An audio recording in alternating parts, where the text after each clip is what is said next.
Bonsoir, merci de nous retrouver pour ce nouveau numéro de Mots Croisés. Il y avait deux rendez-vous politiques importants ce week-end, l'élection du président de l'UMP et puis ce que Marine Le Pen a appelé le dernier arrêt au stand avant la présidentielle, le congrès du FN.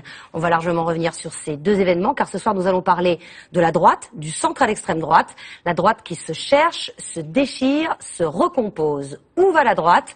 On en parle avec Laurent Wauquiez, député UMP de Haute-Loire et maire de Puy-en-Velay, soutien également de Nicolas Sarkozy. Marion Maréchal-Le Pen, député FN du Vaucluse. Jean-Christophe Lagarde, député de Seine-Saint-Denis et tout nouveau président de l'UDI. Et Guylaine Ottenheimer, rédactrice en chef au magazine Challenge. Tout au long de l'émission, vous pouvez réagir aux échanges de nos invités sur les réseaux sociaux. Guillaume Daret, journaliste du service politique de France 2, viendra faire un point sur vos réactions. Hashtag ou dièse mots croisés. On va d'abord parler des nouveaux ou moins nouveaux leaders de la droite, avec l'élection pas vraiment surprise de Nicolas Sarkozy à la tête de l'UMP. Le seul suspense, c'était le score. 64,5% pour l'ancien chef de l'État, 29,2% pour son challenger, Bruno Le Maire, 6,3% pour l'outsider, Hervé Mariton. On écoute les réactions de vainqueurs, de vaincus et d'éminents représentants de l'UMP. Les adhérents votaient en masse parce qu'ils savaient que leur vote avait un intérêt et une signification. Mon ambition, c'est de créer les conditions d'un parti moderne où les adhérents pourront donner leur opinion. Je veux remercier tous ceux qui ont cru dans le renouveau. Ce soir, chers amis, je suis heureux.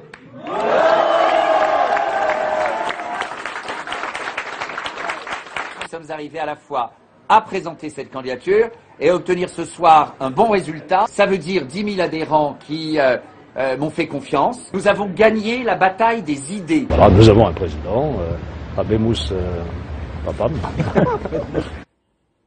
Alors, 64,5%, ce n'est pas vraiment un sauveur, un homme providentiel, Nicolas Sarkozy. Vous êtes déçu? 64,5%, ça fait 2 personnes sur 3. Ça fait presque 0,5, 0,6. Même pas 2 personnes sur 3. Vous n'êtes pas déçu? Bon, on s'attendait à plus. Vous attendiez à plus ou pas? Non. Écoutez, je re-regardais vos images. Je pensais à ce qu'on avait eu il y a 2 ans. Vous vous en souvenez, avec un score qui était à 50,03, 49,97. Ah bah c'est sûr que c'est mieux que ce qu'il y a eu de pire. Mais c'est peut-être pas ce que vous attendiez quand même. Ce qu'on attendait, c'est avoir un président qui soit incontesté. Ce qu'on attend, c'est tourner la page de ces 2 ans où on a eu l'image d'une droite apocalyptique. Et maintenant, surtout, ce qu'on cherche à construire, c'est une nouvelle famille politique, renouveler, reconstruire notre parti et faire en sorte surtout qu'on redonne une voix à l'opposition. Et ça, c'est le travail qui s'ouvre pour nous maintenant. Mais enfin, quand même, en 2004, il avait réuni 85% des suffrages. Il y avait un élan à cette époque. Il n'y avait pas encore eu la déception du quinquennat. C'était pas du tout la même élection. On n'avait pas les mêmes candidats. Pas les mêmes candidats. Oui, c'est sûr. On est d'accord. Pas la même situation. Pas non plus aussi un parti qui a bougé, un parti dans lequel il y a maintenant une volonté de débat, une volonté d'avoir des lignes qui choisissent. Et au fond, pour moi, ce qui compte, c'est on a un président, il y a une autorité, il y a un chef pour donner un rassemblement. Et en même temps, ce que les militants demandent, et tant mieux, c'est rassembler, essayer de faire en sorte que les différentes personnalités travaillent ensemble. Je trouve que c'est un message qui est très équilibré qui sort de cette élection. Guylaine Ottenheimer, vous pensez qu'il a été élu par défaut? C'est un hypo-président, Nicolas Sarkozy? Moi, je pense que...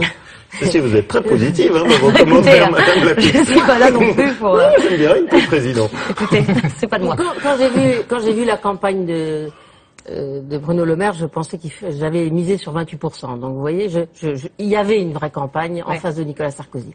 En plus, il revient, il a perdu la présidentielle, il n'a jamais expliqué pourquoi il avait perdu, pourquoi il n'y avait pas eu d'aussi bons résultats qu'espéré, il n'a fait aucune autocritique.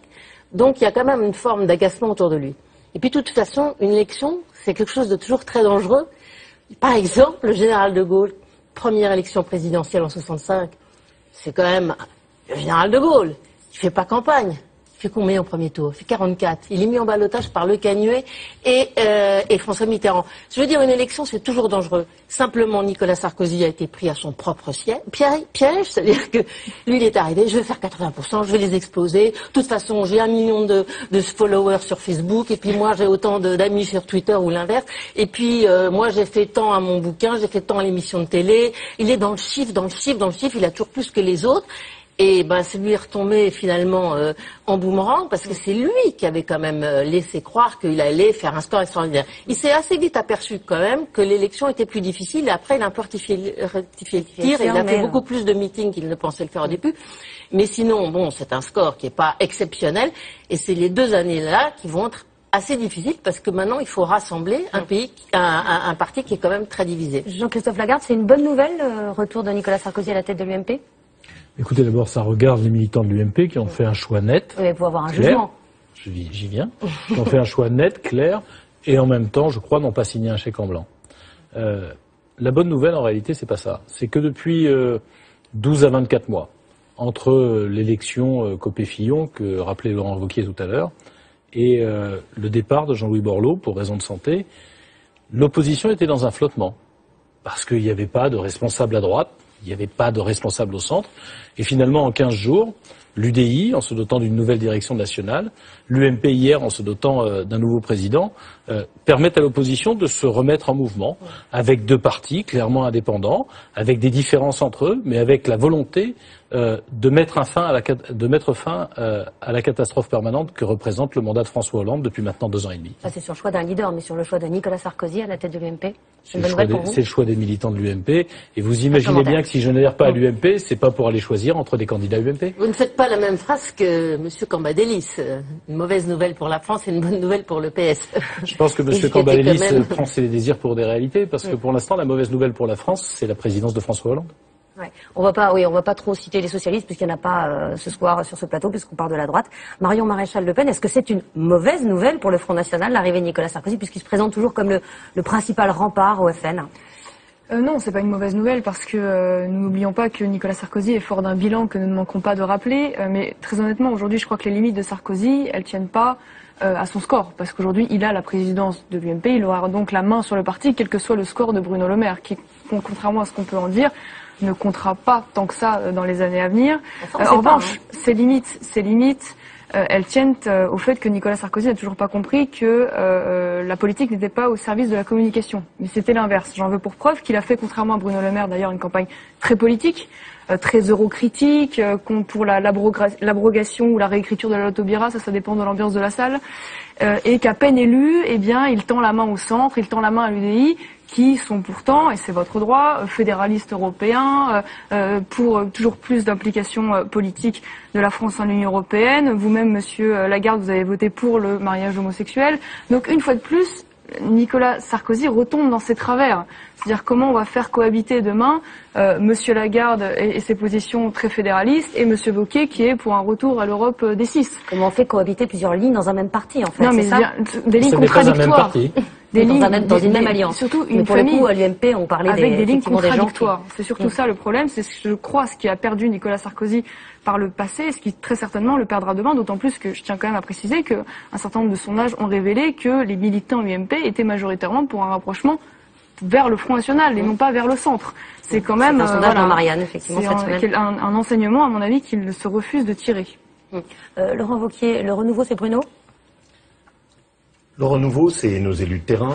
Le renouveau, c'est la nouvelle génération qui s'implique autour de Nicolas Sarkozy. Et Bruno, qui n'était pas spécialement autour de Nicolas Sarkozy. Bruno Le Maire, bien sûr. Oui, mais c'est toute une génération. Et je pense qu'au fond, on est toute une génération. Et de ce point de vue, je suis surpris par les propos de Madame Maréchal Le Pen. La politique moderne, ça n'est pas faire semblant qu'on est tous alignés dans un même moule, dans un même clone. La politique moderne, pour moi, c'est pas le fait de dire qu'il y a une seule candidate dans un parti qui fait 100%. La politique, c'est accepter de débattre. C'est que oui, on peut avoir des différences. Personne n'a voulu se présenter. Il y a des gens qui ont eu la possibilité de se présenter, Monsieur Wauquiez. On va y revenir, mais on va finir sur l'UMP, parce que vous parlez de... Oui, on a besoin d'un renouvellement. Oui, enfin, Bruno Le Maire, il a pris une sacrée avance par rapport aux autres membres de sa génération, puisque c'est le seul à s'être présenté face à Nicolas Sarkozy. Personnellement, j'ai 39 ans, donc je n'ai aucun problème avec les cadras, c'est pas mon souci. Oh bah, ça va venir, hein. Ça viendra. C'est une question de moi. Il a pris de l'avance sur vous en attendant. Je réponds avec un petit trait d'humour aux propos. Le but, c'est pas qui prend de l'avance. Vous regrettez pas de pas vous être présenté? La question, c'est surtout que pendant 2 ans, on a pris un retard faramineux. Que pendant 2 ans, on a donné une image apocalyptique. Et donc maintenant, ce qu'il faut, c'est tourner cette page. Essayer de rassembler les différents talents, Bruno Le Maire, Valérie Pécresse, Nathalie Kosciusko-Morizet, travailler ensemble et qu'au fond nos différences s'additionnent au lieu qu'elles se divisent. Et ça, c'est un beau défi à écrire. Enfin, Nicolas Sarkozy va emmener avec lui Bruno Le Maire en Allemagne la semaine prochaine pour aller voir Angela Merkel au congrès de la CDU. Madame Lapix, vous cherchez à faire un petit peu le poil à gratter? Ah non, mais oui, il y a une vraie compétition entre Quadra ou presque Quadra au sein La du vraie MP. compétition, qui est la seule vraie compétition, c'est de se dire plus personne ne croit au parti politique. La vraie compétition, c'est de se dire la parole politique a été considérablement dévalorisée par les 2 ans et demi qui viennent de s'écouler. La vraie compétition pour nous, c'est juste de se dire est-ce qu'il y a encore quelqu'un qui croit à la parole qui est prononcée par un élu, d'ailleurs de quelque parti qu'il soit. Ça, pour moi, c'est le vrai défi. Vos petites histoires de querelles, un petit peu, vous m'interrogez dessus. C'est plutôt les vôtres, quand même. Vous m'interrogez dessus. Ah oui, sur vos histoires. Les petites querelles de savoir qui est sur la course de cheval devant ou derrière, objectivement, on sera tous derrière si on ne redresse pas juste notre famille politique. Donc il y a une page à tourner. Cette page-là, c'est ce qu'on veut ouvrir maintenant. Alors, redonner une voix à l'opposition. Le rassemblement. À peine élu, Nicolas Sarkozy a voulu montrer à quel point il était rassembleur. Il a proposé un comité des sages, un comité des anciens premiers ministres, avec notamment Dominique de Villepin. Non mais Guylaine Ottenheimer, Dominique de Villepin, on rêve, non? Oh là, il faut y voir un peu les intérêts personnels de Dominique de Villepin. Mais c'est tout ce qui est incroyable. Oh bah je sais pas, il y a le Qatar, il y a des affaires, il y a des tas de choses, ils se sont rassemblés. Mais vous voulez dire que leur alliance s'est faite au Qatar? Et puis pour Nicolas c'est formidable parce que Nicolas Sarkozy c'est formidable parce que quand même Villepin c'est Bruno Le Maire d'une certaine manière, donc c'est une façon de s'assurer un soutien dans une famille avec qui ils étaient divisés. Ce qui est incroyable, moi je trouve dans cette histoire, c'est le mot rassemblement qui est répété toute la journée par Nicolas Sarkozy. Et c'est vrai que c'est la nécessité absolue, les militants le souhaitent, etc. Alors il dit qu'il veut faire un grand parti de la France, de ceux qui aiment la France, et il a dit à plusieurs reprises qu'il va de Manuel Valls à la droite forte, je crois. Et puis dimanche soir, j'ai vu qu'il fallait pas qu'il y ait les dirigeants du MoDem. Alors le MoDem, je savais pas que c'était encore plus à gauche que Valls.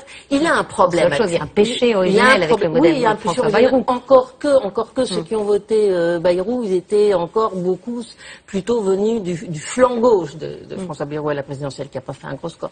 Bon, mais ce que je veux dire, c'est que c'est une grande difficulté aujourd'hui, alors qu'on est encore à 1 an de la primaire, où il y a encore beaucoup d'appétit, où il y a encore beaucoup de divisions, où il y a encore une stratégie qui n'est pas du tout clair de la part de l'UDI, pas du tout clair de la part de Bayrou, qui a dit qu'il faisait allégeance à Alain Juppé, mais seulement si Alain Juppé allait jusqu'au bout. Donc on est dans une espèce de lessiveuse, et on sent bien que, alors que Nicolas Sarkozy avait réussi à rassembler les contreurs, en 2007, il y avait des gens très très très différents autour de lui, mais qui allaient dans une direction où il y avait l'énergie, la volonté d'en finir avec une sorte de quinquennat de Jacques Chirac où il s'était pas passé grand-chose. Il y avait la volonté de réformer ce pays, et on sentait que tout le monde allait dans la même direction. Et là, on sent que vraiment, il a du mal à faire revenir tout le monde autour de lui. Alors, vous avez déjà commencé à évoquer les primaires. Hier soir, Nicolas Sarkozy les a garantis, les a promis, on l'écoute. Puisque vous me posez la question, primaire il y aura. Primaire ouverte. Nous choisissons. Mais si c'est pas ouvert, c'est une élection interne. Donc c'est pas la peine de dire primaire ouverte, ça sera des primaires organisées pour que chacun soit parfaitement à l'aise. Tous ceux qui partagent nos convictions pourront y participer, y compris nos amis du centre. Vous n'en voulez pas les primaires? Nous avons eu une élection interne, j'ai dit les choses clairement. Nous avons l'ambition collective de gouverner le pays. Ça veut dire quoi? Ça veut dire que depuis 33 ans, il y a des alternances entre le PS et l'UMP, et qu'à la sortie, le pays connaît aujourd'hui 2000 milliards d'euros de dettes, 5 millions de chômeurs.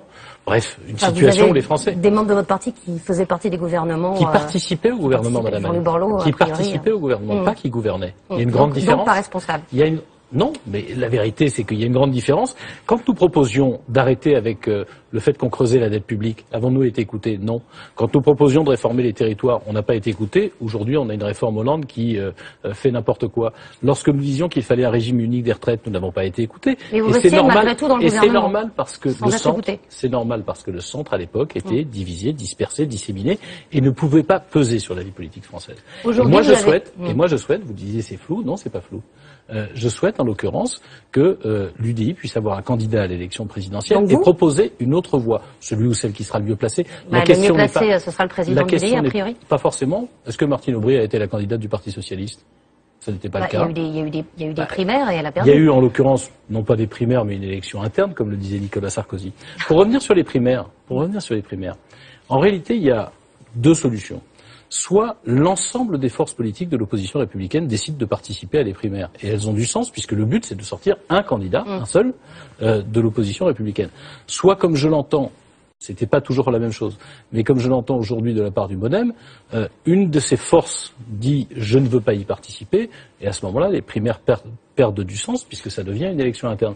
Il y a un désaccord que j'ai avec Nicolas Sarkozy dans ce que j'ai entendu hier soir, c'est l'idée de dire que le MoDem ne fait pas partie de l'opposition républicaine. Pour moi, François Bayrou, il a voté François Hollande, il a permis à François Hollande d'accéder au pouvoir, et il l'a regretté, comme des millions de Français. Il s'est fait avoir, il s'est fait trahir. Et finalement... Enfin, lui, c'était le responsable d'un parti, c'est pas un Français lambda qui vote dans son coin. Vous avez raison, peut-être un jour s'en expliquera-t-il.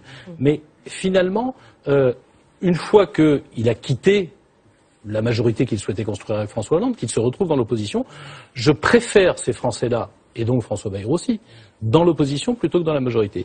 Et puis, il y a une question que je ne comprends pas avec ce que j'ai entendu hier soir. Aux prochaines élections départementales ou régionales, je prends la région de François Bayrou, la région d'Alain Juppé, en Aquitaine, Limousin, Pays de Loire, non, pas Pays de Loire, pardon, Limousin, il va y avoir une élection régionale. Et cette élection régionale, elle va vraisemblablement avoir une liste qui va regrouper l'UMP, l'UDI et le MoDem. Ce qui est possible sur une région, c'est nécessaire pour le pays. Je pense qu'on doit faire redémarrer le pays à la base, mais qu'il ne faut pas oublier le sommet. Vous êtes plutôt rassuré, il risque d'y avoir pas mal de candidats de droite face à Marine Le Pen pour la prochaine présidentielle. Simplement pour revenir sur cette histoire des primaires, c'est quand même assez amusant, c'est une espèce d'effet de mode inspiré par la gauche, ça ne m'étonne pas d'ailleurs dans ces conditions que l'UMP le reprenne, qui nous est inspiré quand même de pays, il y a pas de pays dans ce pays comme les États-Unis, mais d'accord, mais c'est c'est inspiré de pays comme les États-Unis qui n'ont pas d'élection présidentielle au suffrage universel direct. C'est donc un système qui est complètement absurde en France et qui est absolument pas adapté à nos institutions. Preuve en est d'ailleurs, on se retrouve avec des espèces de primaires d'élimination où François Hollande, qui est lui-même minoritaire dans son parti, se retrouve majoritaire et est amené à devenir président de la République. C'est à mon avis un système assez pervers. Alors je comprends que ça énerve l'UMP et le PS d'ailleurs également de voir que Marine Le Pen est un chef à contester. Rappelons quand même les choses, il a été tout à fait possible à d'autres candidats de se présenter face à Marine Le Pen. Et il y aurait pu y avoir dans ces votes des bulletins blancs ou des bulletins nuls. Bon, il y en a eu un nombre tout à fait dérisoire. Oui, c'est une force. Marine Le Pen et la ligne qui l'accompagne est incontestée et nous sommes unis derrière cela. Je pense qu'il faut pas le regretter, au contraire. On va justement entendre Nicolas Sarkozy hier soir au sujet de ce score donc de 100% de Marine Le Pen. C'est pas vraiment de la jalousie qu'il exprime. Certes, je n'ai pas fait 100% comme Madame Le Pen, un candidat, pas d'opposant. C'est plus facile de gagner les élections. Que voudriez-vous, un parti politique où on succède de père en fille, de fille en petite fille, où il n'y a pas le droit d'avoir d'autres candidats? Mais le drame de Nicolas Sarkozy, justement, c'est qu'il a trop d'opposants. C'est peut-être pour ça qu'il est un petit peu jaloux. C'est la vigueur de la démocratie. Mais j'entends, oui, mais lui, il s'en constitue beaucoup suite à ses mensonges, ses trahisons et ses défaites. Et 100%, ça fait pas un peu république bananière? Écoutez, ça fait pas gênant? Pardonnez-moi, mais c'est de la démocratie interne. Je veux dire, les militants ont été libres de voter s'ils ont envie d'apporter leur suffrage à Marine Le Pen, qui s'est quand même, il faut bien le dire, nous apporter de victoire en victoire. Mais que personne n'ait envie de porter ses idées au sein du Front National, rien que ça, c'est pas quelque chose d'étonnant? Proportionnel, on est arrivé premier parti. Donc bon, elle est forte aussi de ces victoires concrètes. Mais bon, après, j'entends l'argument systématique du Front familial. Je veux dire, faut savoir de quoi on parle. Hein. On parle d'un parti qui fait aujourd'hui plus de 25%, d'un parti qui a 83 000 adhérents. C'est quand même un argument assez faible. Et beaucoup de Le Pen, beaucoup de la famille Le Pen dans la direction. Pour nous discréditer. Oui, mais ça, je veux dire, des familles politiques, il y en a dans toutes, y compris d'ailleurs. Là, il n'y a aucun parti la famille Debré, Madame Nathalie Kosciusko-Morizet. En fait, comme système. Ah oui? En l'occurrence, c'est d'ailleurs Madame Maréchal Le Pen qui critiquait le fonctionnement américain. C'est en fait très américain, c'est un fonctionnement de dynastie familiale. J'ai été élue au suffrage universel. Bien sûr, et je conteste pas du tout je conteste aucunement votre légitimité. Je suis pas cooptée par ma tante. Vous êtes député. Vous avez été élu dans le Vaucluse et j'ai pas de sujet par rapport à ça. Par contre, il y a un point quand même qu'on peut relever. Vous avez dit 80 000 adhérents, je crois, c'est ça? 83 000. Oui. Combien est-ce qu'il y a eu de personnes qui ont voté pour Madame Le Pen? C'est aux alentours, c'est 50%, je crois, à peu près, la participation, un petit peu moins. Autour de 20 000. Je crois C'est qu'elle pas a fait 20 000 22 000, plutôt il me semble. Oui, c'est ça, 22 autour de 000 20 000. personnes qui ont voté. Donc, ce qui fait un électeur sur 4. Oui, parce que l'enjeu, mais comprenez aussi que la participation était relative à l'enjeu. C'est vrai. Étant je suis donné d'accord qu'elle avec vous. était Quand seule, on donne pas elle d'enjeu était- et quand elle on était- donne pas de Oui, d'accord, motivation à monsieur. l'intérieur d'un parti, Oui, mais les gens sont pas motivés. Monsieur Wauquiez. Et donc, je pense que, Monsieur Wauquiez. mais là-dessus, on a deux choix qui sont Moi, je veux différents et bien. qu'on peut comprendre. Ah, donc, Moi je veux bien, mais les gens étaient libres Laissez-le de se finir. présenter juste. face à Marine Le Pen. Et Pourquoi je y peux voir comprendre, forcément quelque chose de négatif? J'y vois pas du tout quelque chose de négatif. C'est deux visions différentes. Votre vision à vous, c'est un parti dans lequel il n'y a pas vraiment d'expression de différence, un seul candidat, Il y a une seule ligne. cohérence. Moi, ce que je pense, Une c'est ligne, que cohérence. la vie c'est pas ça. Je pense que la démocratie, c'est pas ça. Et je pense que l'attente des électeurs n'est plus ça. La vie, c'est Moi, de faire ce que des je- promesses et de les trahir. Voilà. C'est ça pour vous, peut-être. C'est peut-être un raccourci légèrement caricatural. C'est pas moi qui ce dis, que- c'est les Français qui ont éliminé Nicolas ce que- Sarkozy en 2012 qui l'ont dit. Juste ce que je veux souligner, Madame Maréchal Le Pen, c'est que je pense que votre schéma d'organisation d'un parti est au fond assez poussiéreux et un peu démodé. Oui, et plébiscité par les Français parce que nous sommes le premier parti de France. Pas nécessairement municipal, pas tout le temps, et donc peut-être un tout petit peu de modestie là-dessus. Non, pas de c'est juste- modestie, monsieur, mais c'est- vous me dites qu'on a un parti poussiéreux, pardonnez-moi. On Non, en est c'est en pas ce que je dis. progression constante. Ce que je dis juste, c'est que ce schéma d'organisation avec un seul candidat, un seul vote, je pense que c'est plus ça la démocratie. Et d'ailleurs, la preuve, vous-même, vous l'avez souligné, vous-même, vous avez dit, bah oui, c'est vrai que du coup, ça motive pas trop nos adhérents. Mais les gens, C'est on va pas- vous-même je qui peux, avez- non, mais je vous peux avez vous vous-même répéter ce dit. que je vous ai dit à l'instant. Les gens étaient libres de se présenter face à Marine Le Pen. Peut-être n'y avait-il Oui. pas la volonté de se présenter Mais face à elle. est-ce que je me trompe? Parce que justement, elle fait une Bien sûr. quasi-unanimité. Est-ce Voilà. que je me trompe quand vous avez vous-même dit, Voilà. du coup, c'est vrai, nos adhérents sont pas trop allés voter parce qu'ils étaient pas très Non, motivés? mais ça y participe, bien évidemment. d'accord. Mais ce que je veux dire, c'est que ça remet pas en cause la légitimité de Marine Le Pen, loin Bien s'en sûr, faut. bien sûr. Je veux dire, C'est parti pas le- poussiéreux pour le premier parti de France, pas le excusez-moi sujet. quand même. Non, Jean-Christophe moi, Lagarde, je veux pas remettre en rien la légitimité de Marine Le Pen. Elle est élue. D'ailleurs, Nicolas Sarkozy est élu, je suis élu. Très bien. Il y a juste une chose qui m'a beaucoup gêné dans le discours d'hier ou d'avant-hier. Comment est-ce qu'on peut dire, quand on est à 29 mois d'une élection présidentielle, qu'on est déjà sûr d'être au deuxième tour de l'élection présidentielle? Non, Je pense très franchement que c'est une forme de mépris pour les Français, parce que jamais, au grand jamais, une élection présidentielle n'a été élue ou n'a été réglée 30 mois avant, même pas 6 mois avant. Les Français, vous savez, c'est un peuple fier, qui a envie, en l'occurrence, de trouver son chemin. Aujourd'hui, je vous concéderai qu'il rejette le pouvoir, et avec quelle force le pouvoir aujourd'hui. Ils n'éprouvent pas forcément de nostalgie pour le pouvoir précédent, mais ils attendent autre chose. Et d'ailleurs, il y a un sondage très intéressant qui est sorti ce week-end, qui finalement dit qu'il y a des gens qui pensent que Mme Le Pen va changer complètement et veut tout changer, et en même temps qu'on n'a pas envie qu'elle change tout parce qu'ils la considèrent comme sectaire. C'est quand même quelque chose qui n'est pas anodin que de considérer en réalité qu'il y a une attente des Français. Alors, elle arrive et puis elle dit « l'attente des Français, c'est moi ». Je ne pense pas ça. Et je pense que la vraie ligne de débat entre nous, vous l'avez abordé tout à l'heure, elle est finalement entre une France que vous présentez comme menacée par le monde et qui, pour se protéger, doit se recroqueviller, s'apeurer, se replier, c'est-à-dire se mettre derrière des lignes Maginot dont vous savez ce qu'elles sont données. Des barrières, des Je vais vous barbelés, écouter avec attention, je suis sûr que vous allez arriver à faire la même chose. Moi, je connais vos éléments de langage, alors. D'accord, mais les on Français s'écoute quand peut-être même, pas, hein. parce que c'est peut-être pour ça qu'il y a une élection avec une seule candidate, si on ne peut pas exprimer ses idées. Mais je vous en prie, monsieur Lagarde, donc, allez au bout de votre idée. La France, elle va pas gagner parce qu'elle va être apeurée, refermée. Au contraire, la France, elle est forte de ses talents, de ses richesses, de sa capacité à rayonner.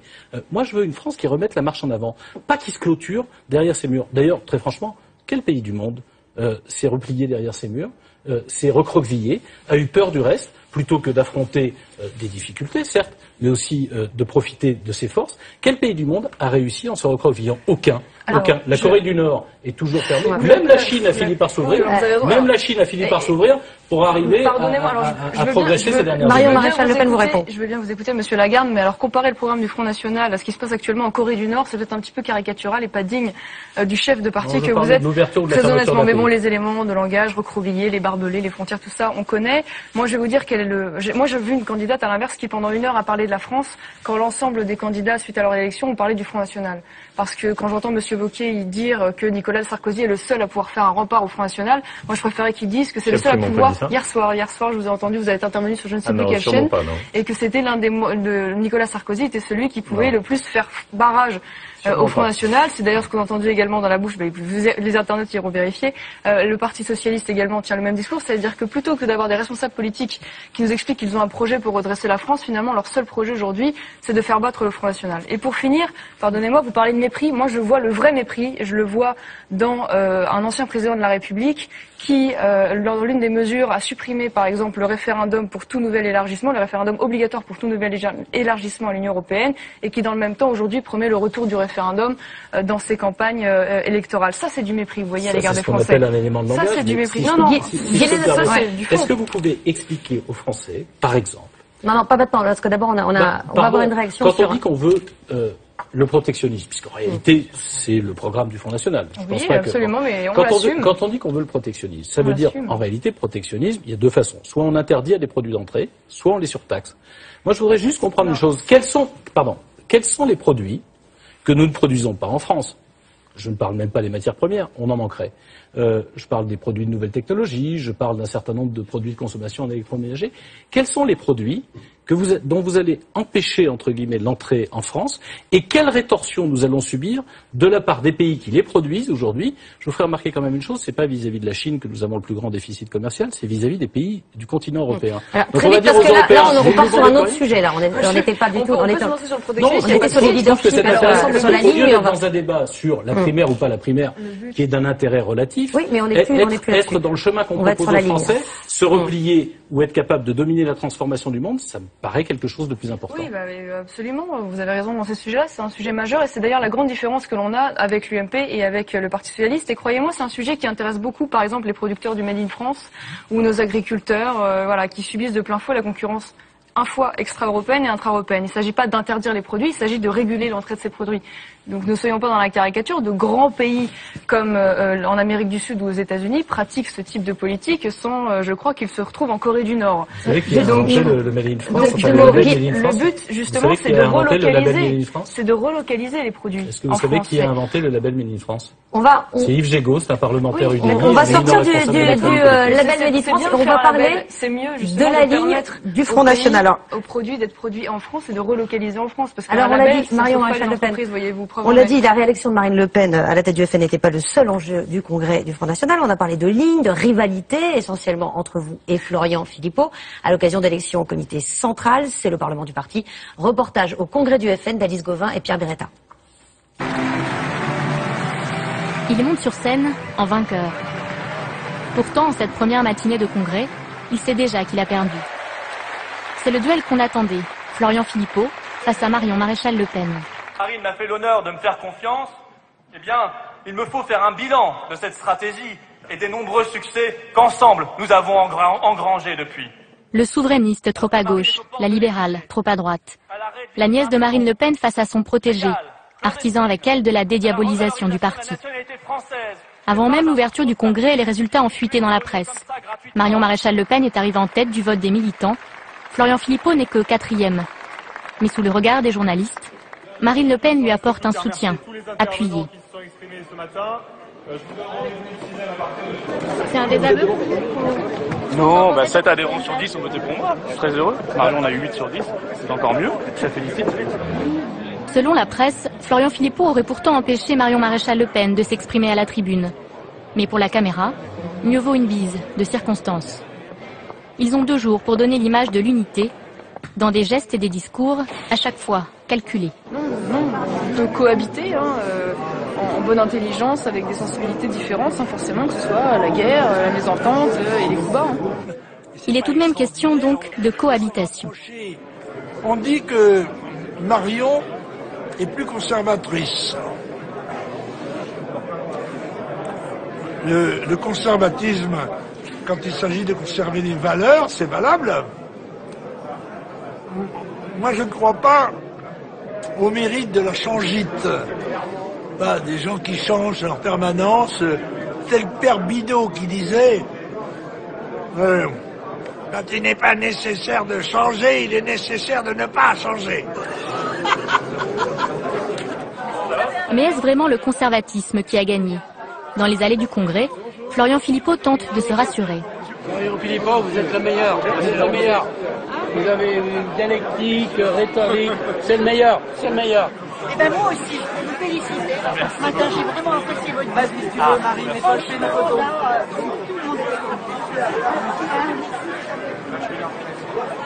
Merci. Vous êtes plutôt Florian Philippot ou Marion Maréchal Le Pen?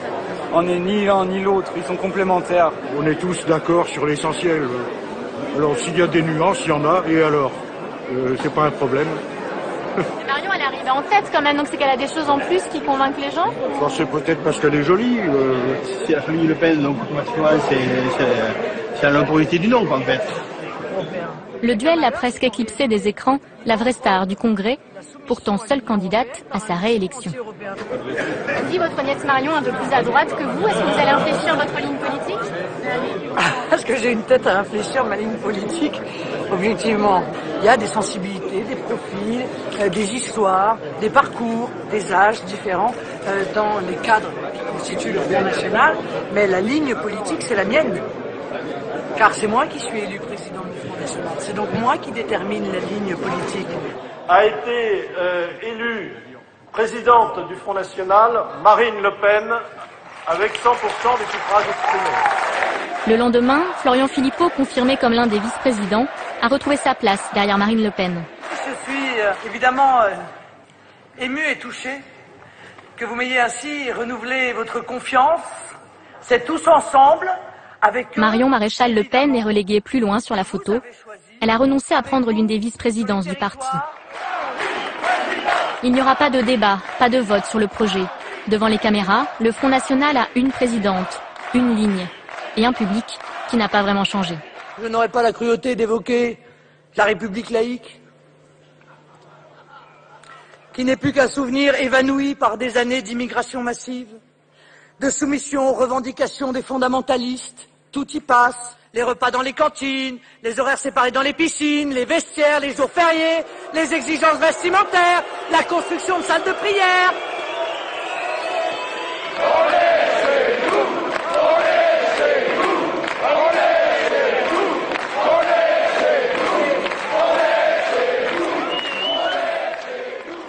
« 80% à l'élection au comité central. Vous êtes première devant Louis Alliot, Steve Briouat et Florian Philippot. Marine Le Pen a dit qu'il y avait un mérite associé à votre nom. Alors qu'est-ce que c'est le mérite associé au nom? Elle n'a pas dit que cela, mais... Non, mais elle a dit ça, par exemple. Oui, elle a dit entre autres cela. Mais qu'est-ce que ça signifie? C'est vos ancêtres? Je pense que il y a, c'est vrai, une histoire affective particulière entre le nom Le Pen et l'histoire du Front National. Non, mais quel mérite apporter un nom, en fait? Non, je pense que c'est pas un mérite, c'est un gage de confiance, plutôt de la part des militants et des adhérents.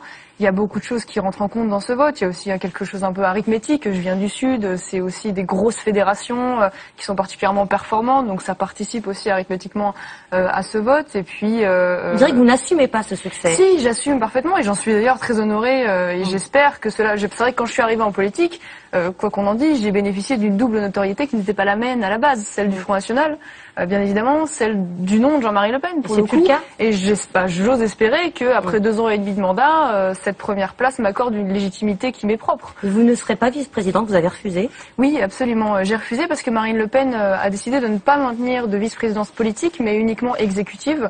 Donc déjà dans cet axe-là, c'était pas forcément ce qui me motivait le plus, et un titre pour un titre, c'était pas l'objectif. Et puis de surcroît, je voulais pas qu'elle puisse se voir reprocher justement ce fameux argument du front familial, voilà. Alors justement, à partir de combien de membres d'une même famille au bureau exécutif, ça devient gênant? J'ai le temps, non mais j'ai le temps pour cela, voilà. Après mais donc vous-même, vous avez conscience que c'est peut-être... Je l'avais de fait cette légitimité. Bizarre d'avoir autant de membres d'une même famille. Je pense pas que les adhérents et les militants, vu la place qu'ils m'ont accordée, en auraient été choqués, mais c'est vrai que voilà, je veux pas donner des armes en face parce que bon, comme je vous le disais, en plus j'étais pas particulièrement motivée par une vice-présidence exécutive. Donc tout ça faisait que voilà, à 24 ans, j'ai aussi le temps devant moi, je suis pas obligée de courir forcément derrière la responsabilité, j'ai assez de travail comme ça. Vous, ça vous choque qu'il y ait autant de membres d'une même famille dans un bureau exécutif, Kylian Senheimer?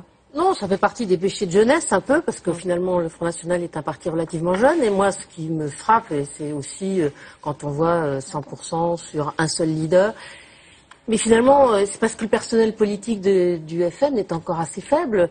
là, on a fait une enquête sur les maires FN, puisque Marine Le Pen avait dit que c'était un démultiplicateur de normalité.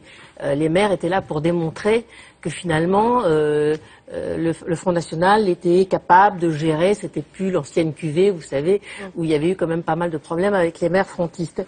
Et à l'arrivée, c'est pas formidable, parce que ils avaient dit qu'ils allaient baisser les rémunérations. Il y en a 3 ou 4 qui ont augmenté 30%, il y en a même un qui a augmenté à 40%, c'est le préfet qui lui a dit que c'était pas possible.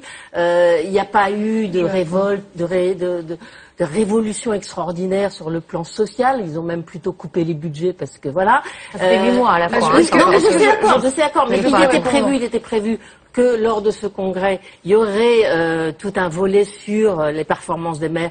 Bon, on n'en a pas tant entendu parler comme ça. Ce qui me frappe quand je vois le nom des élus, c'est que je vois qu'il n'y a pas quand même énormément de monde. Et si, finalement, il n'y a pas autant de clivage que cela au sein du Front National, contrairement à ce qui se passe à l'UMP, au Parti Socialiste ou même à l'UDI, c'est parce que finalement, il n'y a pas de proposition extrêmement concrète.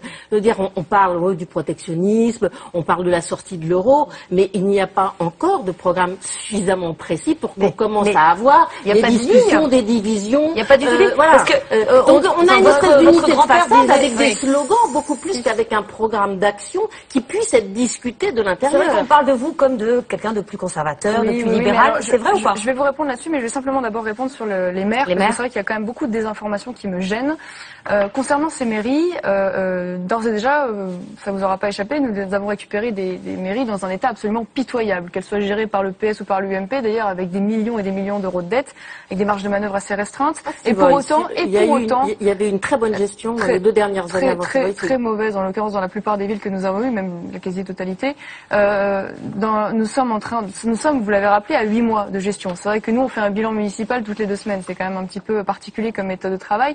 À Hénin-Beaumont, d'ores et déjà, les impôts locaux vont baisser. Ça vous aura pas échappé. Contrairement à ce que vous avez dit, il y a à Béziers pendant 2 ans, il y a eu une remise à niveau des finances publiques.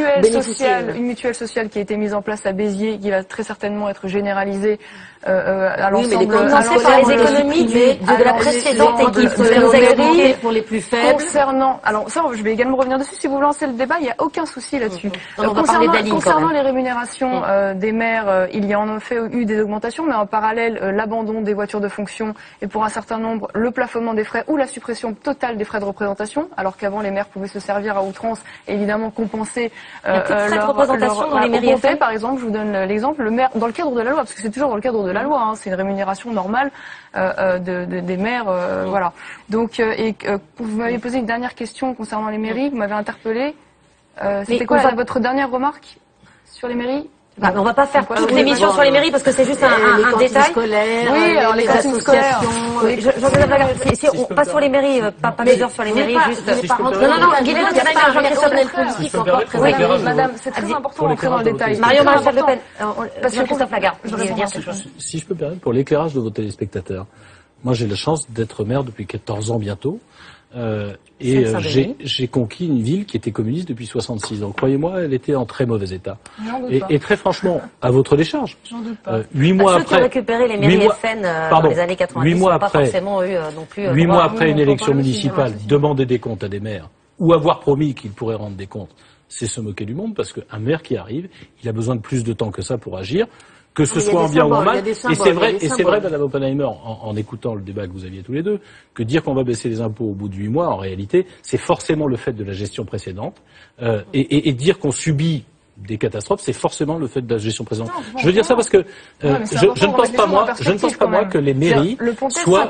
Je ne pense pas moi que les mairies, que les municipalités qui gèrent la vie quotidienne des Français soient ni des étendards pour l'extrême droite, ni non plus, entre guillemets, une honte à vous coller. On verra bien dans 6 ans si la révolution que vous proposiez a eu lieu. Et je ne le crois pas, pour ma part, puisqu'il y a déjà eu des maires Front National dans notre pays, il y a déjà eu des maires d'extrême droite, et que, mis à part à Orange, ça s'est très mal terminé. Non, c'est faux. Alors, il y a une désinformation systématique, c'est simplement ça. On va faire une pause et on va faire rentrer Guillaume Darey, qui va déjà nous donner une idée de ce que disent les réseaux sociaux sur cette première partie du débat. Comme ça va nous permettre de sortir des municipales et de revenir au sujet de la ligne, qui était notre sujet. Bonsoir Guillaume Darey. Alors évidemment, beaucoup de réactions à l'élection de Nicolas Sarkozy samedi, avec Plusieurs internautes qui soulignent qu'on est peut-être un petit peu difficile avec lui. En France, quand tu gagnes, t'es un perdant. Défaite à 65%, souligne ironiquement un internaute. Alors Laurent Wauquiez, vous êtes félicité de la participation des adhérents de l'UMP, mais certains, comme Christine Fournier, soulignent qu'il y a quand même près de 40% aussi des adhérents qui ne se sont pas déplacés, ou en tout cas qui ne sont pas allés cliquer, puisque c'était un vote électronique. Donc prenez un petit peu pour votre grade sur Internet. Certains soulignent qu'il y a 2 ans, vous souteniez dans le combat interne François Fillon, qu'aujourd'hui vous êtes aux côtés de Nicolas Sarkozy, et Saïd Maran, notamment le journaliste du Point, souligne qu'en 2013, vous aviez évoqué, je crois, un droit d'inventaire à propos des années de Nicolas Sarkozy, de son quinquennat. Vous aviez dit, je cite, qu'il n'avait pas redonné un vrai souffle. Un devoir d'inventaire même. Et aujourd'hui, vous le soutenez. Et vous ne l'avez pas fait d'ailleurs, cet inventaire? Si, bien sûr. Et pas avec Nicolas Sarkozy alors, enfin lui en tout cas. Il a bien sûr que si. Je pense que vous construisez pas la suite si vous réfléchissez pas à ce que vous avez réussi, à ce que vous avez échoué. Mais on l'a pas entendu là-dessus, lui. Quand il a par exemple dit que sur Schengen, il n'était pas allé assez loin, que sur le RSA, il a lui-même exprimé le fait qu'il considérait qu'en face du RSA, il aurait dû dès le début mettre des contreparties en termes d'heures de travail. Donc ça vous va? Bah ça, il le disait déjà pendant la campagne 2012. Non, pas du tout. Je crois qu'il n'était jamais allé aussi loin. Et surtout, quel est pour moi le meilleur gage? C'est que je pense que d'avoir un président de la République qui, au fond, a déjà une expérience, s'est heurté à l'inertie administrative, la difficulté de changer les choses, qui a réfléchi à ce qui avait été ses réussites et ses échecs. Il sait ce qu'il ne peut pas faire. Exactement. Ça donne beaucoup plus de force pour la suite. Et donc, je maintiens, et je l'assume parfaitement, qu'il y a des choses qu'on a réussi, dont je suis fier. Il y a des choses qu'on a échoué, sur lesquelles on doit réfléchir. Je fais pas partie de ceux qui disent, on a tout réussi, ce serait inepte.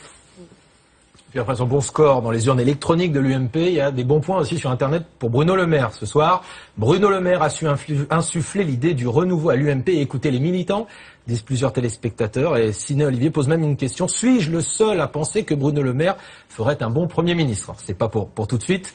La ligne politique aussi, vous l'avez tous évoqué autour de cette table. Et là, c'est plutôt vous, Jean-Christophe Lagarde, qui êtes ciblé. Et la question du centre, avec notamment une internaute au Papilou qui pose une question. L'UDI sera-t-elle indépendante jusqu'à ce qu'elle s'allie à la droite, comme toujours pour les centristes? Puis il y a un internaute aussi qui rectifie un petit propos que vous avez eu sur Martine Aubry.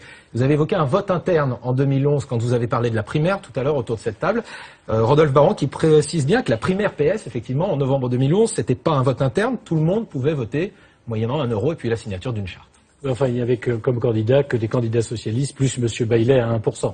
Donc ça faisait pas un vote mais tout le monde pouvait voter. Non, je parlais en termes de parti politique, et je répondais en réalité essentiellement à la question suivante. Est-ce qu'un chef de parti a vocation à être candidat à la présidentielle? Pas forcément. En tout cas, chez nous à l'UDI, ce sera celui ou celle qui sera le mieux placé. C'est l'engagement que j'ai pris. C'est ce que les militants pourront choisir au premier semestre de 2016. François Bayrou pourrait être votre candidat? J'ai dit à l'UDI. Jusqu'à présent, François Bayrou n'est pas à l'UDI et je ne crois pas qu'il est en l'UDI. Il pourrait pas être votre candidat? Non, parce que, vous savez, l'élection présidentielle, c'est aussi la confiance dans un candidat. Et je crois qu'il y a beaucoup d'adhérents, de sympathisants à l'UDI qui ont été troublés, pour pas dire choqués, par le choix qu'il a fait la dernière fois à l'élection présidentielle. Mais ça n'empêche pas de construire ensemble. Ensemble avec François Bayrou, ensemble avec l'UMP. Ça répond à une deuxième question. Est-ce qu'il est interdit de faire des alliances? Est-ce que l'indépendance, entre guillemets, ça veut dire d'être isolé? Moi, je ne le crois pas. Non, Simplement, il n'est pas interdit non plus, dans une alliance, d'avoir de la concurrence, et pour l'UDI, d'avoir l'ambition collective de conduire la prochaine alternance. Il n'est écrit... Et personnel. Il n'est écrit nulle part... collective et personnelle. Il n'est écrit nulle part dans les institutions de la Ve République que tel parti ou tel autre doit se succéder au pouvoir. Il n'est pas écrit que quand un président de la République socialiste... manifestement pourrait être limogé par les Français, et Dieu sait qu'ils ont raison, ce soit nécessairement un UMP qui entre. Moi, ce que je souhaite, et c'est ce que je disais d'ailleurs tout à l'heure, il n'y a pas d'écriture de l'élection présidentielle avant. La question, c'est la confrontation des projets. Nous avons un projet humaniste et fédéraliste qui est différent de celui de l'UMP. Ça ne veut pas dire qu'il est incompatible, mais enfin, sur l'Europe, reconnaissez qu'on a des différences majeures. Moi, je veux un gouvernement fédéral de la zone euro pour avoir une stratégie monétaire, une stratégie industrielle, une stratégie commerciale et une stratégie énergétique commune pour ne plus subir la loi des États-Unis et de la Chine. Vous avez une autre vision, c'est celle-là qu'il faut confronter devant les Français. D'ailleurs, très franchement, j'ai plus de différence avec vous deux sur ce point-là. Vous êtes contre le traité transatlantique avec les États-Unis, monsieur? Tout à fait. Ah, tout à fait. Et vous êtes pour la sortie de l'OTAN également? Mais je vais vous expliquer. Non, ça, je pense que c'est une absurdité. Mais je vais juste, puisque vous posez une question. Attendez, avant de revenir sur l'ordre. Non, d'abord, on va laisser partir Guillaume Daret, et on va revenir sur que nous puissions reconquérir nos souverainetés. Justement, on va essayer de définir justement. Marion Maréchal Le Pen, je vais vous poser une question. des grands ensembles mondiaux. On va essayer de Aujourd'hui, tout seul, à 65 millions, on subira la loi du reste du monde. Marion Maréchal Le Pen, est-ce que le Front National est un parti de droite? Déjà, parce qu'on parle, est-ce que le Front National est un parti de droite?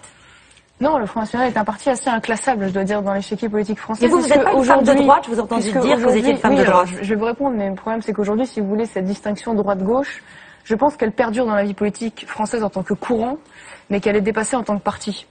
C'est-à-dire que lorsque l'UMP est classé à droite et le Parti socialiste à gauche, très honnêtement, je pense que ce n'est plus le véritable clivage aujourd'hui qui structure la vie politique française. Et vous êtes une femme de droite, je dans un parti qui n'est pas de droite. Voilà, pour être assez simple, c'est le côté souverainiste et de l'autre les côtés mondialistes et fédéralistes européens. Je pense que c'est ça le vrai clivage. Et c'est là où il y a une vraie rupture entre nous et les autres. Mais dans votre parti, il y a des gens de droite et de gauche, oui, c'est ça? Absolument. Vous êtes de droite. Et je me suis qualifiée en effet de droite, je me reconnais dans le courant de droite. Ah, lui ne s'est jamais qualifié de gauche. Mais vous le qualifiez? Non, je le qualifierais pas de gauche. Je pense pas, très honnêtement. Centriste. Je sais pas, c'est à lui de se qualifier. Mais en tout cas, ce qui est sûr, c'est que il y a beaucoup de caricatures autour de notre relation. Alors Nicolas Sarkozy, lui, il assure que le Front National est un parti de gauche et même d'extrême gauche. Écoutez-le. Je me demande encore comment il peut se trouver un journaliste pour parler du Front National comme de l'extrême droite. Elle a le programme économique de M. Mélenchon. Ça lui plaît l'extrême gauche. Donc je dis à nos électeurs, si vous voulez le programme de M. Mélenchon, votez pour le Front National. Mais à quelle mesure du programme économique de l'extrême gauche fait-il référence? Vous me permettez juste oui, je voudrais répondre à cette question gauche-droite. Je ne crois pas du tout à ça. Je pense qu'en revanche, le drame de la politique française, c'est effectivement une famille de la droite et du centre qui n'assume pas suffisamment clairement ses valeurs, qui fait un filet d'eau tiède et qui du coup entretient cette confusion. Et ça, c'est ce qu'on doit changer. En revanche, et j'ai là-dessus une vraie différence avec vous, je ne crois pas qu'il y ait une espèce de vision commune de droite et de gauche. Je voudrais donner quelques exemples simples. La droite fait les heures supplémentaires. Le gouvernement actuel les fait sauter. Moi, je crois à la méritocratie à l'école avec des notes. Madame Najed, si vous me permettez... On va laisser finir Laurent Wauquiez. Si vous me permettez, je voudrais aller jusqu'au bout. Madame Najed Vallaud-Belkacem croit au nivellement par le bas avec pas de notes à l'école. Moi, je crois à la méritocratie. Croit au nivellement par le bas. C'est une façon de présenter les choses un petit peu caricaturale. Est-ce qu'elle a supprimé les notes? Elle n'a pas supprimé les notes. Tout à fait. Elle recommande qu'il n'y ait pas de notes à l'école, et notamment dans le primaire. Elle supprime les bourses au mérite. D'autres formes de notation. D'accord. C'est pas la politique familiale. Je crois à la politique familiale. Vous croyez, je crois aussi à la politique familiale. La gauche est en train de la détruire. En termes de justice... Elle fait des économies sur la politique familiale. Je suis obligée de corriger parce que c'est un petit peu caricatural dans votre discours. Vous êtes une bonne ambassadrice. Je suis une ambassadrice du camp adverse systématiquement. C'est normal. Moi, je crois aux peines planchées. Je crois aux peines planchées. Je crois à la rigueur en matière de justice. Madame Taubira n'applique pas du tout la même vision. Sur l'aide médicale d'État, ce qu'a fait la gauche en libérant complètement l'aide médicale d'État pour des étrangers en situation irrégulière, est pour moi une folie. Ça ne choquait pas Nicolas Sarkozy à une époque. Attendez, là, ce que vous dites est quand même très important. C'est-à-dire qu'il y a quelqu'un qui est en situation irrégulière en France et qui a une maladie contagieuse, on ne va pas le soigner? C'est exactement ça qui se passe. C'est exactement ça qui se passe. Mais si, mais si, si vous voulez, je veux bien vous répondre sur la question de l'aide médicale d'État. Non, mais je dis juste au passage, parce que c'est le grand slogan maintenant. À l'UMP, on ne veut plus de l'aide médicale. Madame Oppenheimer. Et même sur la Alzheimer. Je ne sais pas, les gens sont soignés tout de même. L'aide médicale d'État, c'est 1 milliard d'euros. On va pas me faire croire que c'est 1 milliard d'euros juste pour traiter les maladies contagieuses. 700 à 800. C'est 800. Enfin, les prévisions qui sont en cours, c'est que ça va monter 1 milliard d'euros sur l'année prochaine. Je suis à la commission des finances, les évaluations auxquelles on peut s'attendre, c'est 1 milliard d'euros. Juste, pour finir sur cette idée. C'est de qui? Parce que là, c'est 800 millions, c'est pas 1 milliard. C'est toutes les anticipations et on peut se retrouver dans un an. De Marine Le Pen, mais pas... D'accord. À moins que vous citiez le tous les deux chiffre à de la Marine. commission des finances. Si vous prolongez la tendance de hausse, mais sauf qu'il y a quelques années, c'était pas ça. Et ça pose, mais je vais laisser terminer. Elle a changé de forme depuis quelques années, là. Ça pose une question fondamentale que Mme Oppenheimer a soulevée. Parce que l'aide médicale d'État, elle n'a pas été libérée, entre guillemets, par les socialistes. Ils ont simplement décidé, et ils ont eu tort, de supprimer un forfait qui était de 50 €. Responsabilisant. Responsabilisé. En tout cas, qui était de 30 € et qui rapportait très peu. Qu'est-ce que c'est pour vos téléspectateurs, pour nos téléspectateurs, qu'est-ce que c'est l'aide médicale d'État? C'est le fait de dire que quand vous êtes malade dans notre pays, malade, c'est pas des soins de confort, c'est pas. Vous avez le droit, entre guillemets, d'être soigné. Quand vous êtes sans papier. Même si vous êtes en situation irrégulière. Il y a deux raisonnements que je voudrais quand même qu'on rappelle. Le premier, c'est que si on ne soigne pas quelqu'un qui est malade. Et qu'il est contagieux. C'est l'ensemble de la population française qui est en danger. La tuberculose est réapparue en France, pas parce qu'on a supprimé le BCG dans notre pays, mais d'abord parce que des gens issus de pays étrangers en situation régulière ou irrégulière n'étaient pas soignés. Et donc, laisser quelqu'un... Vous imaginez aujourd'hui... Vous imaginez aujourd'hui quelqu'un qui arrive avec l'Ebola. Il est sans papier. Vous savez, monsieur... Quelqu'un qui a le virus Ebola. Quelqu'un qui a le virus Ebola et qui est sans papier. On le soigne pas au risque du reste de la population. C'est un programme qui vous paraît décent. C'est pas décent. Et deuxième chose, je ne pense pas que la France puisse laisser mourir quelqu'un ou laisser souffrir quelqu'un parce qu'il est malade. Non, mais comment faisait-on avant l'année 2000 et avant la mise en place de l'AME? Vous savez que c'est un système, vous êtes en commission des finances, vous le savez forcément que c'est un système qui est structurellement... Vous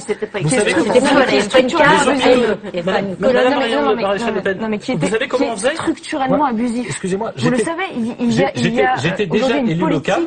Et il se trouve qu'à l'époque, quelqu'un qui arrivait malade dans un hôpital, on le soignait sans facturer. C'était mieux. Il y a des filières. On cachait le système, mais la vérité, c'est qu'on le soignait quand même sans facturer. Il y a des filières sanitaires aujourd'hui qui sont mises en place illégales, d'immigration illégale, qui sont un appel d'air.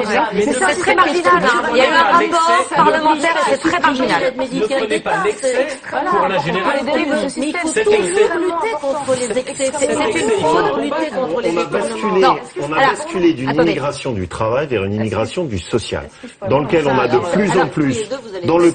plus en plus d'étrangers qui viennent en France uniquement pour bénéficier de prestations sociales. 1 million de plus sous le mandat de Nicolas Sarkozy. Oui, mais donc on a un système qu'on doit corriger, dans lequel c'est assez simple. Il faut que les gens puissent pouvoir accéder évidemment à nos prestations sociales, mais à condition d'avoir cotisé un minimum. Ce qui est d'ailleurs le débat qui a été lancé par David Cameron en Angleterre, ce qui est en partie la situation en Allemagne. David Cameron qui veut effectivement limiter l'accès à certaines prestations sociales aux immigrés, pas aux soins, aux immigrés qui sont sur le sol britannique depuis 4 ans. L'objectif est assez simple, c'est de se dire une immigration du travail est quelque chose qui est gérable, une immigration du social est une déformation profonde de ce que doit être l'immigration. Pendant 10 ans sur ce sujet quand même, en tant que ministre de l'Intérieur, en tant que président de la République. À l'époque, l'AME n'était pas hostile pour le coup.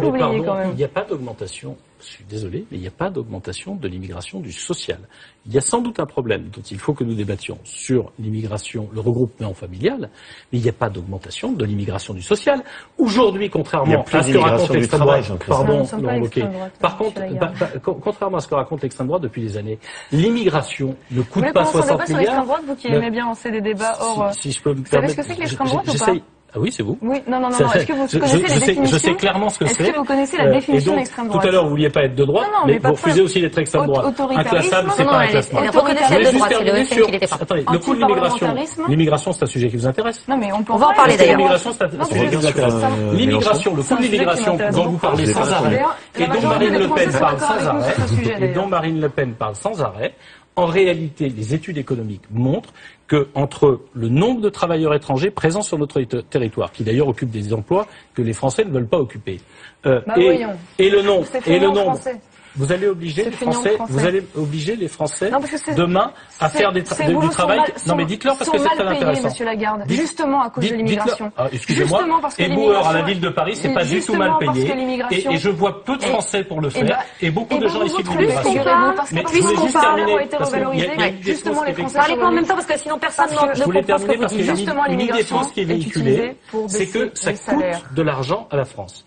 Et la réalité oblige à dire aujourd'hui, les universitaires le montrent, Madame Oppenheimer ne va pas me dire... Non, une étude à Lille qui est ressortie à chaque fois. Plusieurs études montrent qu'en l'occurrence, entre les cotisations versées par les salariés étrangers et les prestations dont bénéficient, il y a entre 5 et 12 milliards de cotisations supplémentaires de la part des salariés étrangers que de ce que les étrangers reçoivent de prestations sociales. C'est une étude de l'Université de Lille que, effectivement, ce n'est pas la seule. Qu'on conteste le Front National qui a ses propres études. Sujet économique. Alors, justement, sur l'immigration. On va revenir sur l'immigration. D'abord, je pourrais répondre simplement à Monsieur Wauquiez, parce que vous me disiez, vous n'avez strictement aucun rapport, mais je peux vous en donner plein des rapports que vous avez eus avec le Parti Socialiste. Lorsque Monsieur Nicolas Sarkozy prépare, par exemple, le traité budgétaire et que les socialistes le votent, lorsque l'on voit qu'il y a eu dans les deux cas une augmentation systématique des impôts et des charges, lorsque l'on voit que la dette sous Nicolas Sarkozy a explosé de 600 milliards d'euros, alors même qu'elle continue d'exploser aujourd'hui avec le Parti Socialiste. Quand on voit la politique migratoire, ce sont exactement les mêmes chiffres qui sont en termes d'entrée légale. Il y en a même plus que sous Jospin. C'était 150 000 entrées légales sous Jospin, c'était 200 000 entrées légales sous Nicolas Sarkozy. Vous me permettez quelques chiffres là-dessus, si vous voulez bien? Allez-y. Les naturalisations, elles ont augmenté de plus de 20% depuis que la gauche est arrivée au pouvoir. Elle a supprimé le test, et vous le savez, puisque vous connaissez bien ces questions, le test de langue et d'histoire que nous avions introduit sur les régularisations. Depuis que la gauche est au pouvoir, elle a multiplié par 2 les régularisations. Et sur les peines de justice, et vous a départementalisé vous vouliez qu'on évoque un certain nombre de faits. Sur la sécurité, pendant la période où Nicolas Sarkozy s'en est occupé, la sécurité et la délinquance a baissé de 16% en France. On a eu 700 000 victimes qui ont été épargnées et un taux d'élucidation des crimes qui a monté à 40%. Donc non, ça n'est pas la même politique. Et je vais vous prendre... Le but, c'est de parler de vos propositions, pas de faire le bilan de... Madame Rachel, je vais prendre un dernier sujet sur lequel on a pu d'ailleurs porter les mêmes idées. Celle qui est faite par Madame Taubira sur le mariage pour tous, ça n'est pas une vision, c'est une vision de droite. Et sur ce sujet-là, vous me reconnaîtrez qu'on n'a pas la même vision de la famille entre ce qui est porté par la gauche et ce qui est porté par la droite. Donc oui, il y a des vraies différences. Mais même dans votre camp aussi. Vous avez des valeurs communes. Vous avez des valeurs communes. Au bureau politique, l'unanimité a été votée pour l'abrogation de la loi. L'unanimité. Vous savez très bien quelles étaient les positions et de M. Philippot. Et de M. Philippot. C'est faux. M. Philippot, systématiquement, lorsqu'il s'est exprimé sur le sujet. Une question toute simple. Est-ce que Madame Le Pen a manifesté contre la loi sur le mariage pour tous? Alors, parce que le fait de participer ou non à une manifestation définit votre ligne politique. Madame Le Pen et Monsieur Philippot systématiquement se sont prononcés pour l'abrogation de cette loi simplement parce que le bureau politique à l'unanimité s'est prononcé pour l'abrogation de cette loi.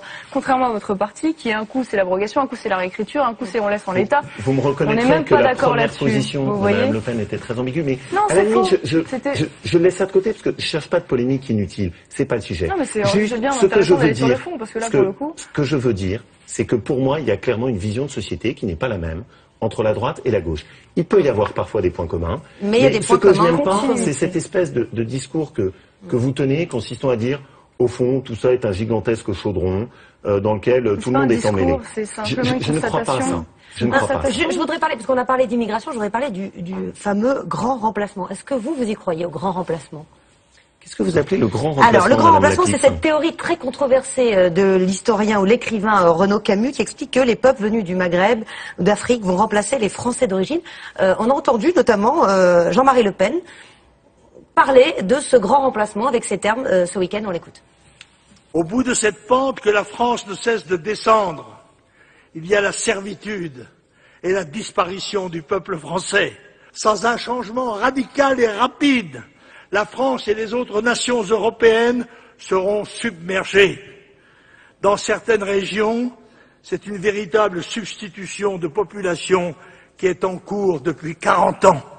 Est-ce que pour vous, il y a une substitution de population? Est-ce que le grand remplacement... En fait, il y a eu tout un débat sur cette histoire du grand remplacement parce que ça désigne aussi la théorie du complot qui a été développée un peu notamment par Renaud Camus. Donc si on met de côté... Marine Le Pen qui a dit effectivement que si on met de côté cette histoire de la théorie, en effet, sur certains territoires de France, ce qu'on appelle les Français de souche sont remplacés par une population récemment immigrée. C'est une réalité, c'est un fait.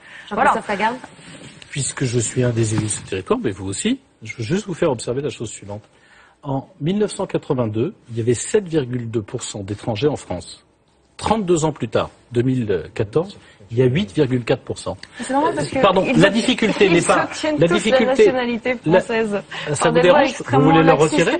Non, mais parce que moi, je pense que la France, quand elle accueille quelqu'un sur son territoire, sa tradition. Doit avoir des exigences. Quand la France, et pas une acquisition automatique de la nationalité comme elle existe. Mais là, ceux qui ont acquis la nationalité française et qui ne sont pas des délinquants. La tradition de la République française, la tradition de la République française, vous pouvez la contester, c'est que quand elle décide d'accueillir quelqu'un sur son territoire, son ambition et son envie, c'est de donner envie d'être français, quitte à donner des conditions. Et la deuxième chose, c'est pas le nombre qui pose problème. Là-dessus, je veux bien reconnaître que Monsieur Le Pen n'avait pas totalement tort. Il est en train de présenter une invasion généralisée. Ça n'est pas ça ce qui se passe. Par contre, la concentration des difficultés sociales dans des ghettos où on retrouve l'essentiel de l'immigration française, c'est ça les véritables problèmes. Je pense qu'il n'y a pas besoin d'avoir des polémiques artificielles sur ce sujet. On est face à un défi. C'est un sujet, même à droite, Charles Bédé estime que cette théorie il y a pour moi un sujet qui est majeur. C'est qu'aujourd'hui, on a une population avec une grande diversité, avec une question pour les populations d'origine étrangère. Est-ce qu'on vient en France pour respecter le fonctionnement et les règles de la République française, ou est-ce qu'on vient en France pour demander à la République française de changer? Moi, je suis très clair là-dessus. Je refuse le communautarisme. Le sujet, c'est les populations d'origine maghrébine ou africaine qui remplacent bien sûr, c'est le problème. Ce que je veux dire par là, c'est qu'il faut être très clair sur le fait de dire que quand on vient, on respecte les règles de la laïcité française et du modèle d'intégration. Notre modèle n'est pas le modèle américain, qui est un modèle communautariste. Moi, je veux que les gens qui viennent en France et qui ont la nationalité française ne puissent pas l'avoir si elles ne parlent pas français. Je suis radicalement contre cette idée du droit de vote des étrangers. Je suis assez préoccupé de l'évolution de notre enseignement de l'histoire. J'ai des amis... C'était pas le cas de Nicolas Sarkozy en 2005, d'ailleurs, dans son livre, qui racontent les grandes difficultés qu'on peut avoir de plus en plus aujourd'hui pour enseigner l'histoire à un certain nombre d'élèves qui, pour être français, contestent par exemple qu'on enseigne les racines chrétiennes de l'histoire de France, qu'on puisse enseigner notre modèle de laïcité. Ça, ce sont des points de préoccupation. Mais sur le remplacement de populations d'origine différentes, c'est ça le sujet du grand remplacement. La question pour moi... C'est en fait des personnes d'origine arabo-africaine qui remplacent des personnes blanches. La question pour moi, c'est est-ce que vous avez un modèle français dont on est suffisamment fier pour le mettre sur la table et permettre aux gens qui viennent chez nous de leur dire écoutez, ce modèle français peut être le vôtre à deux conditions. Vous venez chez nous pour travailler et vous venez pour respecter ce qu'est le modèle français. Ça, c'est essentiel. Moi, j'ai le sentiment que la France doit affronter un grand nombre de problèmes en termes de gestion économique, en termes de gestion sociale, d'organisation des territoires. Il y a vraiment un énorme travail à faire. Et j'ai l'impression quand même que cette histoire d'immigration, grand remplacement, c'est un peu l'histoire du bouc émissaire. Parce que quand on regarde tous les pays d'Europe, ils ont tous, effectivement, il y a des migrations. En Suisse, c'est 30%. C'est plus que chez nous. Donc, effectivement, il y a des problèmes parce qu'il y a des territoires délaissés où les gens, effectivement, ne se sentent plus chez eux parce qu'il y a il y a de la délinquance, parce qu'il y a des mosquées, parce qu'il y a une façon de vivre différemment. Mais bon, c'est la diversité de la France. Après tout, il y a eu des Celtes, il y a eu des... Parce que la France est le premier pourvoyeur de l'État islamique aujourd'hui. Ça pose pas du tout de problème. Ça pose pas du tout de question. Ne mélangeons pas tout. Vous parlez des jeunes djihadistes. Vous parlez des jeunes djihadistes. C'est pas une histoire d'extrémisme islamique. Vous le savez très bien, il y a autant de Français. Des jeunes convertis. C'est une nouvelle quête d'aventure, comme il y a eu une quête chez les maoïstes. Ça pose des questions sociales, ça pose des questions... Laissez Guylaine Ottenheimer terminer. Je laisse passer la parole chaque fois que vous parliez. Alors vous me permettez que je termine. Allez, vous finissez Guylaine Ottenheimer, après vous répondrez. Puisque le Front National n'est pas un parti extrémiste qui n'est pas autoritaire, je vous laisse parler et je me tais. Je dis simplement qu'il y a un côté totalement bouc émissaire. C'est pas le premier problème de la France. Il y a énormément de problèmes à régler au sein de l'école. La façon dont on enseigne à l'école, notamment dans ces populations, il y a un énorme progrès à faire. Il faut différencier les façons d'enseigner. Il y a énormément de choses à faire. Et je comprends qu'il y a un certain nombre de populations qui se sont dépossédées de leur territoire, de leurs habitudes, de leur culture, etc. Ça ne se fait pas en 2 jours, une assimilation de population. Mais la France en a connu bien d'autres. Et tous les pays d'Europe. Et quand on regarde les grandes migrations dans le monde, c'est beaucoup plus important, inter-Afrique, inter-Chine, inter-Asie. Il y a des grandes migrations partout. C'est la vie de demain. Alors on peut toujours fermer les yeux, dire nous on va mettre des frontières et on ne les aura pas et ça sera fini. Mais ce n'est pas possible. Donc il vaut mieux se préparer à ces migrations, à ces mouvements de population. On peut quand même les organiser. On peut quand même avoir une politique migratoire. On n'est pas obligé de subir la chose. On dit c'est inéluctable. Non, mais ceux qui sont en France déjà, vous savez très bien. On peut aussi avoir une politique migratoire en fonction de ses besoins, pour des questions économiques, pour des questions sociales, pour des questions d'assimilation. Non, mais on peut faire. Non, mais c'est pas le Front National. Il propose d'inverser les flux migratoires. Ça veut dire que des gens qui sont, c'est ce que j'ai entendu dans la bouche de Marine Le Pen, si vous dites le contraire, ce serait une bonne nouvelle ce soir. Inverser les flux migratoires, ça veut dire que des étrangers qui sont actuellement sur notre territoire, j'imagine que c'est pas ceux qui sont naturalisés et devenus français, doivent retourner chez eux, ce qui suppose d'abord que les pays acceptent pour supprimer de les faire. Les pompes aspirantes de l'immigration dont l'AME fait partie. Donc c'est plus l'inversion. Ça, vous êtes d'accord avec Laurent Wauquiez. Vous voulez plus l'inversion des flux migratoires, supprimer les pompes aspirantes. Après, il faudra les regarder aujourd'hui, et M. Wauquiez l'a relevé, une grande partie de l'immigration est une immigration qui est familiale ou une partie qui vient pour des raisons sociales en France. Donc beaucoup d'étudiants. C'est faux. Et une partie des étudiants, en effet, dont une grande partie d'ailleurs, qui est un peu dévoyée d'ailleurs comme filière. Croyez-moi, parce qu'on voit encore des bacs plus 8 pendant un certain nombre d'années. Mais tout ça est à revoir de toute façon. Ce qui est sûr, c'est qu'aujourd'hui, l'immigration est un vrai sujet. On n'est pas obligé de la subir. On peut aussi la maîtriser, la contrôler, parce que ça pose un certain nombre de problèmes, et notamment d'assimilation. Et je vous dis ça avec beaucoup de facilité, parce que je crois en l'assimilation. Je crois qu'une personne d'origine étrangère peut s'assimiler parfaitement, devenir française au même titre que les autres. Je dis juste qu'aujourd'hui, cette immigration extrêmement importante et cette concentration dans les territoires dont vous parliez empêche l'assimilation de fait, puisque les gens restent dans leur communauté d'origine, et donc ne sont pas obligés de se fondre justement dans les valeurs françaises. Je peux vous citer une expérience, quelque chose qui existe dans ma ville de Drancy aujourd'hui. Ils ne restent pas entre eux. Nous n'organisons pas l'immigration. Nous devons définir, en tout cas c'est notre sentiment, combien de personnes doivent rentrer pour l'immigration au travail, définir des conditions sans doute à revoir sur le regroupement familial. Et je vais vous citer un exemple. J'ai une école dans ma ville. Vous allez... Non, pas du tout. Bah si. Pas du tout. Parce que tant qu'on reste dans le carcan européen, plutôt que de parler de réalité politique et de réalité de la vie des gens, vous faites des totems. Moi, je vais vous prendre quelque chose qui n'est pas un totem. Dans ma commune, dans un quartier de ma commune, j'ai aujourd'hui les 2/3 d'élèves dans une école maternelle qui sont allophones, qui ne parlent pas français.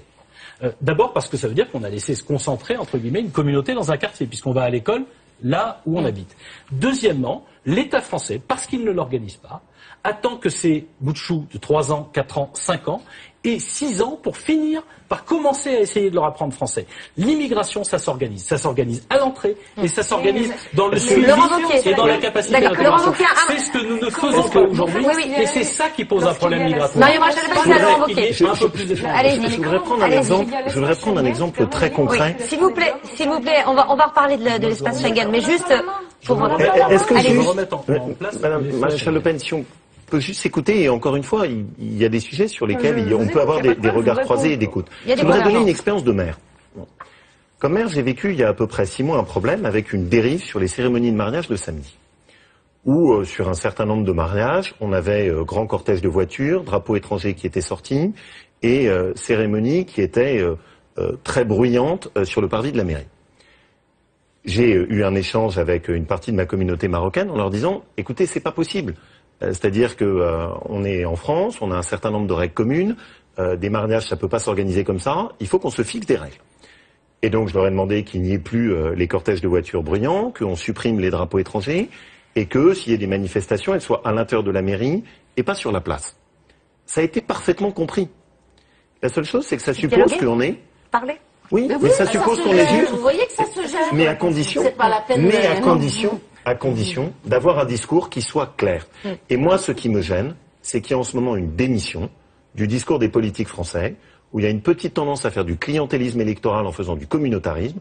Je pense qu'à l'arrivée, ça aboutit à une république qui se défait petit à petit, et on manque l'intégration. Une réponse en 2 mots de Marion Maréchal Le Pen, et après on parle d'autre chose, des idées. Bien, je veux dire, dans les discours sur l'immigration, on se rend compte que de plus en plus aujourd'hui la classe politique s'approche du discours du Front National, et je m'en félicite, tant mieux, ça prouve qu'on a fait bouger les esprits. Il faut une politique migratoire, il faut la contrôler, voilà, il faut pas la subir, très bien, mais le problème c'est que, j'en reviens à ce que je disais à l'instant, nous n'avons pas la main. Je vous donne un exemple, ça, le fait de contrôler l'immigration pour l'UMP.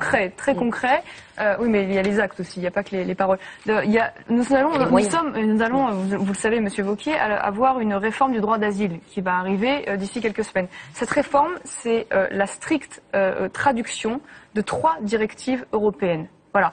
Donc en fait, nous allons une fois de plus avoir et vous le verrez, une réforme qui va être extrêmement laxiste, qui va être un appel d'air supplémentaire, puisqu'aujourd'hui l'asile c'est une nouvelle filière d'immigration, c'est plus quelque chose d'exceptionnel, c'est une immigration économique. Ça n'est plus une immigration politique de réfugiés politiques, voilà, c'est vraiment une immigration économique. Et nous n'avons pas la main, c'est-à-dire que nous n'avons pas le choix. Que faites-vous des immigrés clandestins effectivement qui viennent de pays en guerre, par exemple? Qu'est-ce que vous faites? Comment vous Oui, mais le problème c'est que si vous voulez aujourd'hui, je vous parle de cet asile parce que justement, c'est une filière d'immigration économique, c'est-à-dire que les tensions dans le monde et la pauvreté dans le monde va s'accentuer malheureusement. Donc les critères ne sont plus adaptés, d'autant plus que c'est une uniformisation européenne. Alors même, non mais je réponds, il y a une uniformisation, une volonté d'uniformiser le système au niveau européen. Le problème, c'est que tous les pays ne sont pas confrontés au même défi. La France, du fait de la francophonie dans le monde, est confrontée à des demandes et à des flux migratoires plus importants. Donc uniformiser est un non-sens. La réforme qui est en cours, c'est exactement l'inverse. C'est l'inverse de la réforme qui est en cours, pardon. C'est exactement l'inverse. Aujourd'hui, quand vous arrivez et que vous demandez l'asile alors que vous n'êtes pas un demandeur d'asile en réalité, ça va durer 12 à 18 mois. Le but, en l'occurrence de la réforme, c'est de faire en sorte que votre dossier soit tranché en 6 à 9 mois maximum. C'est-à-dire que là où ça coûte de l'argent à l'État français, c'est de pouvoir dire non plus tôt. J'ai l'impression malgré tout que vous êtes plus en phase avec le gouvernement socialiste, et que vous, Laurent Wauquiez et Marion Maréchal-Le Pen, vous avez aussi plus de valeurs communes. Est-ce que les alliances sont en train de bouger? Alors vous citiez tout à l'heure le sondage de Marianne, 45% des militants UMP favorables à des alliances avec le FN, 36% des militants du FN, pour les régionales en tout cas. Est-ce que les lignes sont en train de bouger? Il y a un point sur lequel on a zappé très vite, qui est pourtant fondamental, c'est l'économie. La différence qui est absolument majeure pour moi dans l'approche du FN, et qu'on relève peu, parce que c'est celle de l'économie. Le FN propose de sortir de l'euro. Ça, pour moi, c'est de la folie.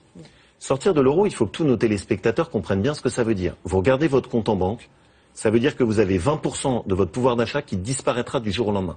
Parce que vous aurez une monnaie qui sera moins forte, parce qu'on ne sera plus avec les Allemands.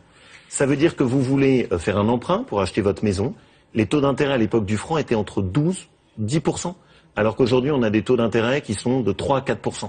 Vous imaginez ce que ça représente en termes de choc pour les ménages. Je vais aller jusqu'au bout, si vous me permettez. Le dernier point, c'est vous achetez votre plein d'essence. Votre plein d'essence, le pétrole s'achète en dollars. Si votre monnaie est faible, votre plein d'essence sera plus cher. C'est pour moi une première différence qui est essentielle. Et je trouve très important qu'on demande aussi au FN de s'expliquer sur son programme économique. Le deuxième aspect, c'est l'Europe. On lui demande. Moi, je ne suis pas sur le fédéralisme de la même manière que je rends des comptes sur mon programme, c'est normal. Et c'est normal que vous rendiez aussi des comptes sur le vôtre. Moi, c'est là-dessus que je vous juge, pas sur les a priori, pas sur les postures idéologiques. Pas sur les valeurs, mais plus sur l'économie. Bien sûr, enfin, c'est globalement, qu'est-ce que vous proposez? Et si on vote pour vous, qu'est-ce qu'on a à l'arrivée? Le deuxième point, c'est l'Europe. Moi, je ne suis pas sur un fédéralisme européen, et vous le savez. Je ne suis pas pour une Europe à 28. Je ne suis pas pour plus de pouvoir de la Commission.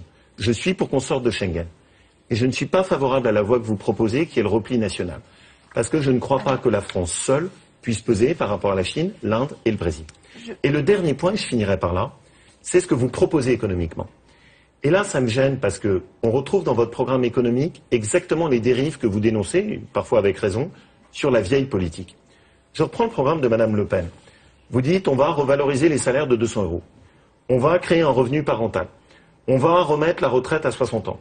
On va créer un chèque premier logement. J'ai l'impression de retrouver le programme de promesses attrape-tout, dont on sait très bien qu'à l'arrivée, qui paye, c'est les impôts sur les classes moyennes.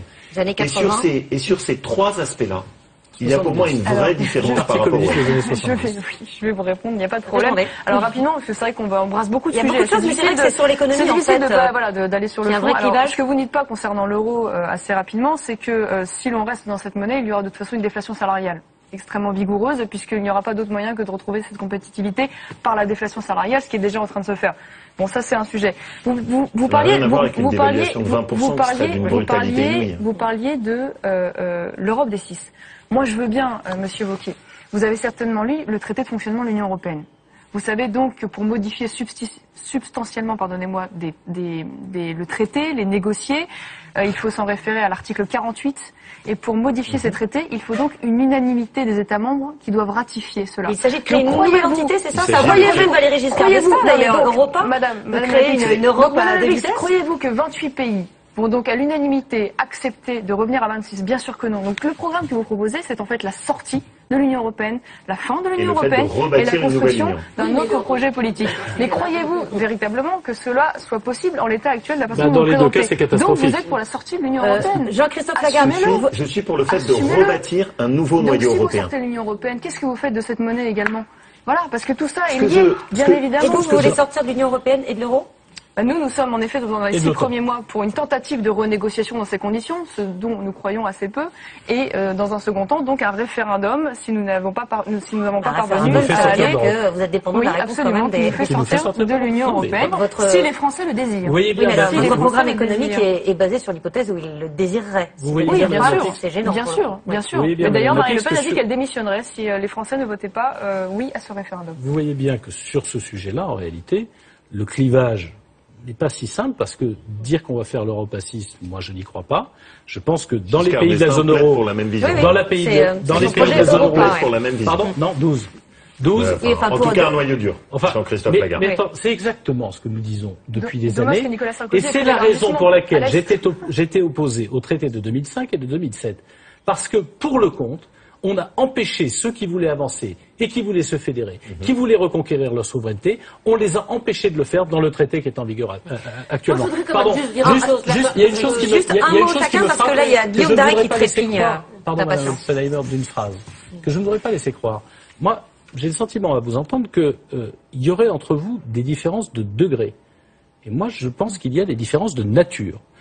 En l'occurrence, la France est un pays qui est capable... Peut-être que Laurent Wauquiez représente une tendance de l'UMP qui n'est pas tout l'UMP. En tout cas, moi j'ai une vraie différence de nature avec ce que représente Madame Le Pen ou Marine Le Pen.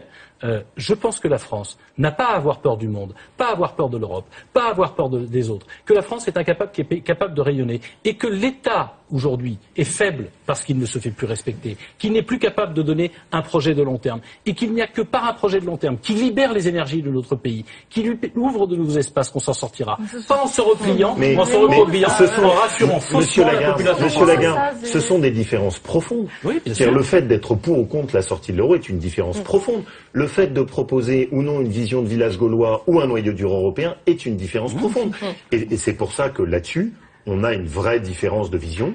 Pour autant, je ne suis pas pour un fédéralisme européen, et là aussi, j'ai une différence par rapport à l'idée. Guillaume Darret, venez. Guillaume Darret, je suis désolée. Oui, non, mais je voulais juste en un dire mot alors. Mais vous, Schengen, est-ce que vous êtes vraiment sûr de la sortie de Schengen? Parce que Schengen, c'était aussi l'information sur toute la criminalité, et pas toute l'UMP est en faveur de la sortie de Schengen. Il ne faut pas non plus faire croire aux Français que paf, on va sortir de Schengen et tout va aller mieux, on va pouvoir mieux contrôler nos frontières. Madame Oppenheimer, il ne faut pas sortir, il faut renégocier parce qu'il n'ira pas mieux. Mais ça ne marche pas. Oui, mais elle n'a pas de moyens. Ils n'ont pas de moyens. Le débat est clos. Attends, vous aurez discuté dans les couloirs. Attention aux mots d'ordre trop faciles qui entretiennent. Attention à l'espèce de lâcheté qui consiste à croire qu'on ne peut rien changer, qu'on ne peut pas modifier l'Europe et qu'on peut Guillaume Darret, vous avez la parole. Guylaine Oppenheimer. C'est fini. Guillaume. Alors justement, vous avez débattu de l'aide médicale, d'état de l'aide médicale d'urgence, de l'immigration. Plusieurs internautes disent, je cite, il faut éviter les clichés, les stigmatisations sur les populations les plus vulnérables. Julien Janvier souligne que pour lui, le problème, c'est la concentration des populations immigrées dans les mêmes quartiers et pas l'immigration en elle-même. Ce que vous disiez tout à l'heure, le discours du Front National sur le grand placement fait peur. C'est Emeline qui le dit sur Internet. Et plusieurs internautes, plusieurs téléspectateurs posent une question. Quand est-ce qu'on arrivera à débattre sereinement d'immigration dans ce pays? Oh, c'était assez calme, ça va, c'est pas porté particulièrement. Le patron du groupe écologiste à l'Assemblée nationale estime qu'il y avait un vrai clivage avec d'un côté Jean-Christophe Lagarde et de l'autre côté les autres, de vrais clivages entre Jean-Christophe Lagarde qui assume de vrais clivages sur l'ouverture au monde et à l'Europe. C'est François de Rugy qui dit cela. Et puis on va finir par un sourire, ce débat, Anne-Sophie. Désolé Jean-Christophe Lagarde, mais les téléspectateurs. Vous avez bien choisi le commentateur quand même. Un observateur très objectif, un député écolo, tout à fait d'accord. Quand on a un député qui s'exprime, effectivement, on a tendance à le citer, quel que soit son... Vraiment, bien choisi, vraiment. Et puis on va finir par un sourire. On disait Jean-Christophe Lagarde, les téléspectateurs ne vous croient pas quand ils disent que l'alliance UDI-UMP, elle n'est pas automatique. C'est le cas notamment de Chedvin qui dit Laurent Wauquiez, Jean-Christophe Lagarde, deux cravates violettes, l'alliance UMP. C'est vrai que on s'est tout de suite posé la question. Je vous en prends comme témoin. Oui, c'est vrai. J'ai fait la réflexion à Laurent Wauquiez tout à l'heure parce que le violet c'est la couleur de l'UDI. Alors s'il a envie de changer, il est bienvenu, mais il faut changer en même temps de conviction, pas seulement changer de Le violet c'est la couleur de la Haute-Loire, monsieur Lagarde. Vous êtes bienvenu en Haute-Loire. D'ailleurs, très franchement, la Haute-Loire a longtemps été un département centriste, humaniste et fédéraliste comme Jacques Barrot. Comme quoi les choses changent et bougent, vous êtes le bienvenu. D'accord. Il faut changer, et c'est pour ça qu'une alliance, elle existe. Mais ça ne veut pas dire qu'elle est toujours dominée, déterminée par les mêmes. Et moi, je pense que les Français ont envie d'un autre chemin. Ça n'empêche pas d'avoir des désaccords, on en a montré. Ça n'empêche pas non plus de pouvoir gouverner ensemble, parce que il y a des choses qui nous séparent, je l'espère, bien plus d'autres formations politiques. Merci à tous d'être venus débattre sur le plateau de Mots Croisés. On se retrouve dans 2 semaines.